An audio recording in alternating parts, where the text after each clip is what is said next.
Morning. I'm going to show you a little trick, and hopefully this will help you out.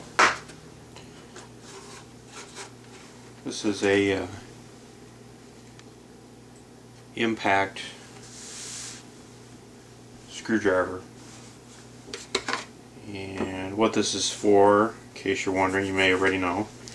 If you got really stubborn straight or Phillips screws,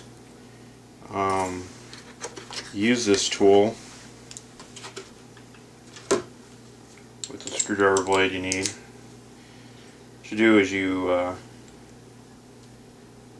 put it on the screw and you set it. This collar turns, and then you hit this with a hammer while you're turning it in the direction you're trying to work with. Usually you're working on a rusted or a screw that has Loctite, something like that. I've heard of people using these on Honda brake rotor screws. Anyway, when you hit this, it twists it. And there's a number of different types of these. There's some, basically I'm going to break them into two classes. There's the cheap, crappy imported ones, and then there's some high dollar ones that you could buy off of like the tool trucks. And there's quite a bit of difference in price, but you get what you pay for. But this might help you in a jam. You can get these inexpensive ones from the car parts place or the place that sells a lot of tools for $1. And one of the failings of these inexpensive ones is that they just throw them together and they don't grease them. So what you're going to need is you need a tool. Get yourself a knife, preferably one you don't care about. You need a rag and some grease. This is like white lithium grease. You can use some wheel bearing grease. Any kind of grease would work. And the first thing you're going to do is, I don't know if you can see it on here. On here,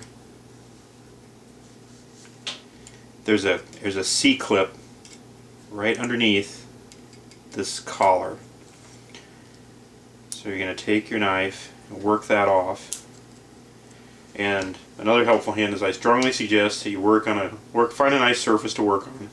Get a piece of carpet or a towel or something. There's some parts in here that are somewhat small and they're going to go flying. So you, like that. That's a perfect example. Okay, and there's that clip. Anyway, after you release that, make sure you hang on to this collar and slowly work it forward. And as you slowly turn it, you'll see two little steel buttons. I don't know if you can see that in there or not. They're starting to come uncovered. Take your thumb and the other finger and start hanging on to those buttons. Slowly work that off. You'll feel it pop and the buttons expand. So go ahead and set that collar off to the side. Go ahead and just lay the thing down and grab this end and hang on to it. And you might have to push it back toward you a little bit. And what will happen is those buttons will come out, and then there's underneath each button is a ball bearing.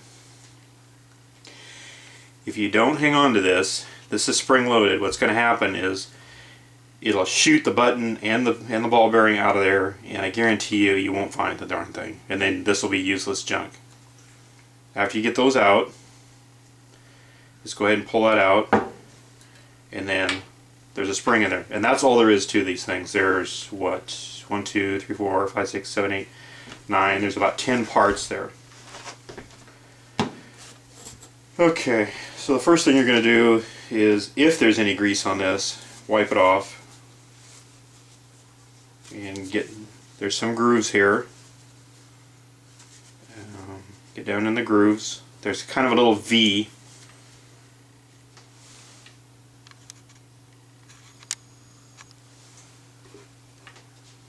Shaped groove there. Let me see if I can adjust that better for you. And those ball bearings sit inside that groove.